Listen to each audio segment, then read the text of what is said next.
धार्मिक सिद्ध स्थानों को देखने के लिए, धार्मिक ग्रंथ एवं पुराणों को सुनने के लिए हमारे चैनल को सब्सक्राइब करिए।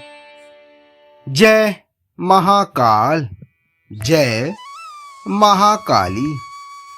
माँ कालिका पुराण अध्याय मंत्र साधना के अंग भाग 4।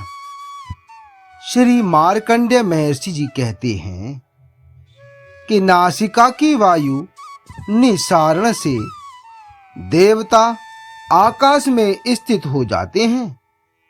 इस प्रकार से करने पर उसी स्थिति मंडल में हो जाया करती है। स्वांतः अंशु और बिंदु से बीज कहा जाया करता है। यह विघ्नों के बीजों का विनाश करने वाला है और धर्म, कर्म, काम साधने वाला है। गंध, पुष्प, धूप, दीप, नैवेद्य और जो भी अन्य वस्तु दी जाती हैं तथा वस्त्र और अलंकार आदि उनका देवता उच्चारण करके प्रोक्षण तथा पूजन करें। मूल मंत्र से उत्सर्जन करके प्रति नाम से निवेदन करना चाहिए। वरुण के बीज के द्वारा उनका प्रोक्षण करके इष्ट मूल मंत्र के द्वारा उसी भांति उत्सर्ग और निवेदन करें। ऊपर चंद्र और बिंदु से वरुण और बीज कहा जाता है।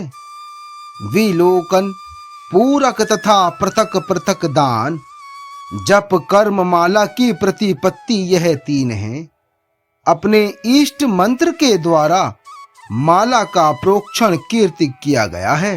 पहले गांठा पत बीज का उच्चारण करके इसके अनंतर ही करना चाहिए। हे माला, आप अविघ्न करें।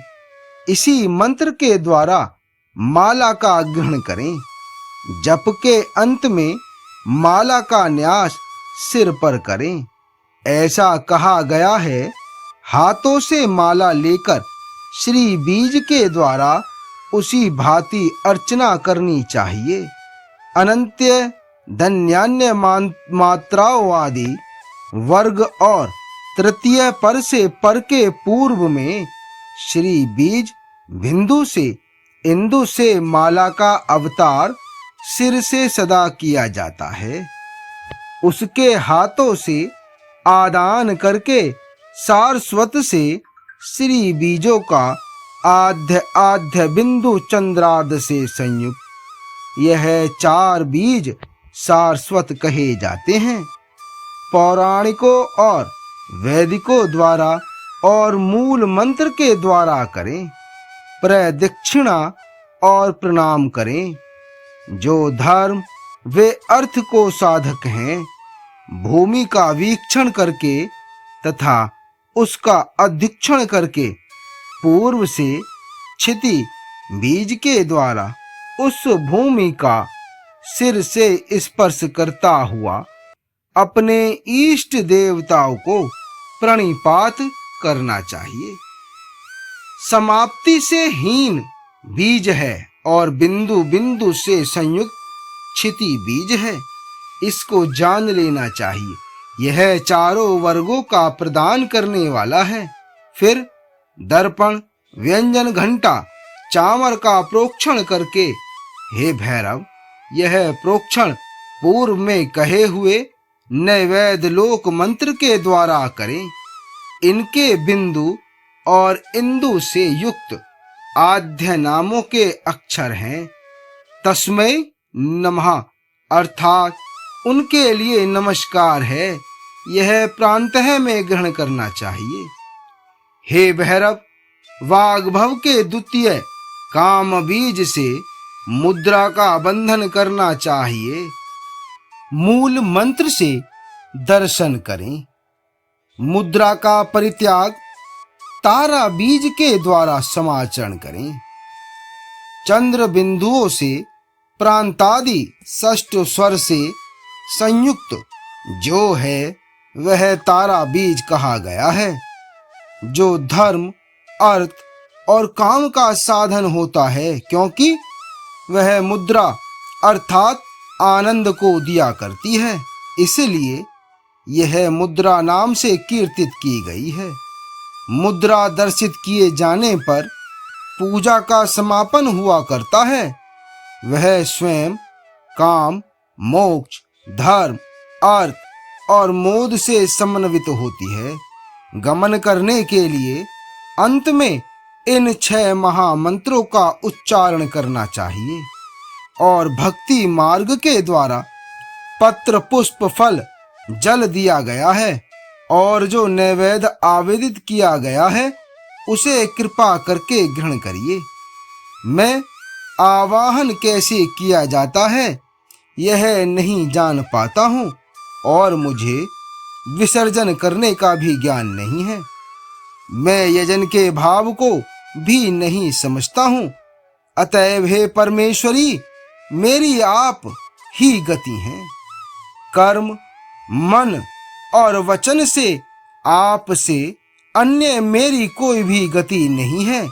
हे माता, जिन जिन सहस्त्रों योनियों में मैं गमन करूं, हे अच्युते, उन योनियों में सदा आपके प्रति मेरी भक्ति हो। जो कभी भी अच्युत न हो, देवी धात्री, भोक्त्री, यह संपूर्ण जगत देवी मैं ही है। देवी सर्वत्र जय प्राप्त करती हैं। जो देवी हैं वह मैं ही हूँ। जो अक्षर परिभ्रष्ट हो और जो मात्रा से हीन हो, हे देवी, वह सभी आप क्षमा कर दें। कौन ऐसा है जिसका मन स्खलित न होता हो?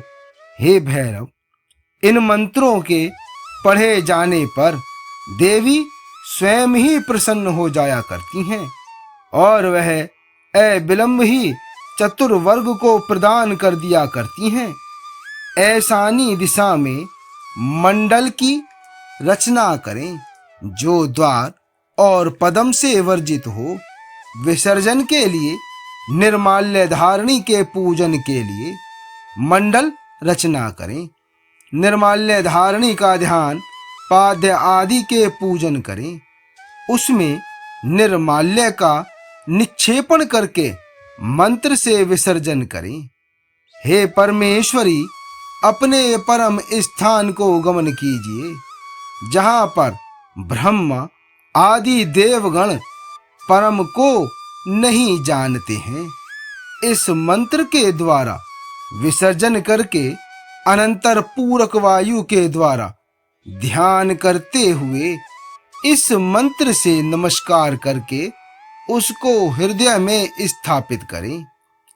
हे परमेश्वरी, हे देवी, परमोत्तम स्थान पर अपने आसन पर विराजमान होइए, जहाँ पर मेरे हृदय में ब्रह्मादिक सब देवता स्थिति हैं। इसके उपरांत एक जटा बीजों से इष्ट देवी का बुद्धि से स्मरण करते हुआ निर्माल्य को मूर्धा में ग्रहण करें, जो कि धर्म, काम और अर्थ का साधन होता है। इसके अनंतर विभूति के मंडल की प्रतिपत्ति करें। समस्त अंगुलियों के समूहों से 8 दलों से संयुक्त पद्म को क्षति बीज के द्वारा निर्मंथन करें। हे भैरव, मंडल का भी निर्मंथन करना चाहिए। इसके पश्चात मूल मंत्र के द्वारा अथवा पुनः सर्ववश्य के द्वारा अनामिकाओं के अग्रभाग से ललाट का संस्पर्श करें।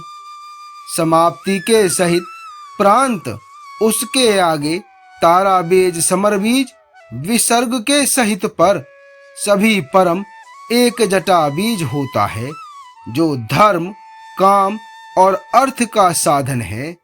इसके अनंतर आत्मा के सहित भास्कर बीज के मंत्र के द्वारा भास्कर के लिए अच्छिदार्ध अर्घ्य का निवेदन करना चाहिए। हे ब्राह्मण, भास्वान कर्मदाई के लिए नमस्कार है।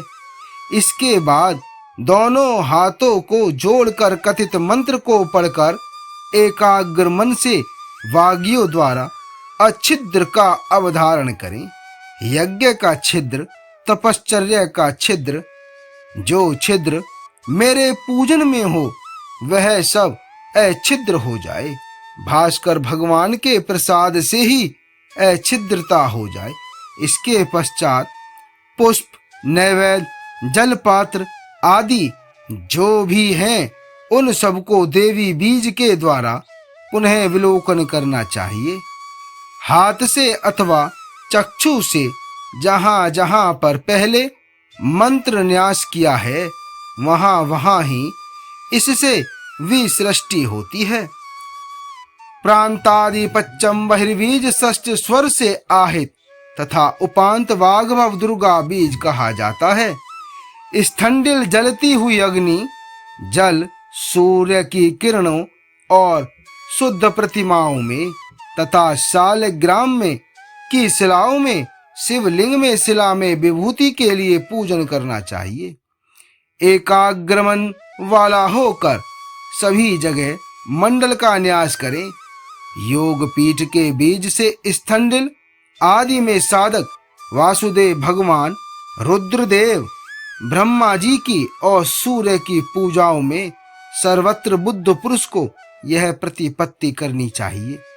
इस प्रकार से इन प्रतिपत्तियों से जो विष्णु भगवान की पूजा करें तो उनको भगवान हरि अविलंब ही 4 वर्गों के प्रदाता हो जाया करते हैं।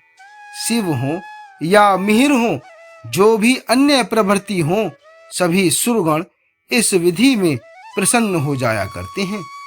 विशेष रूप से जगन्मयी महामाया महादेवी प्रसन्न होती हैं। महामाया महादेवी इस प्रतिपत्ति का नित्य ही पूजन में चाहती रहती हैं। इस प्रकार से जो भी कोई भी पूजा किया करता है वह सम्यक फल का भागी होता है। इनसे विहीन जो भी पूजा होती है उससे अल्प से भी अल्प फल हुआ करता है। यह परम रहस्य है और परमाधिक कल्याण का ऐन है। मंत्र वेदों से परिपूर्ण और शुद्ध समस्त पापों का विनाश करने वाला होता है। जो इसका ब्राह्मणों के सन्निधान में श्रवण कराता है, श्राद्ध यज्ञोत्सवों के पूजनों में इसको सुनाता है, वह इस कर्म का बहुत अच्छा फल प्राप्त करता है। वह पूजा के बिना भी अनंत का लाभ प्राप्त करता है। आगे का अध्याय देवी तंत्र कथन। जय महाकाल, जय महाकाली।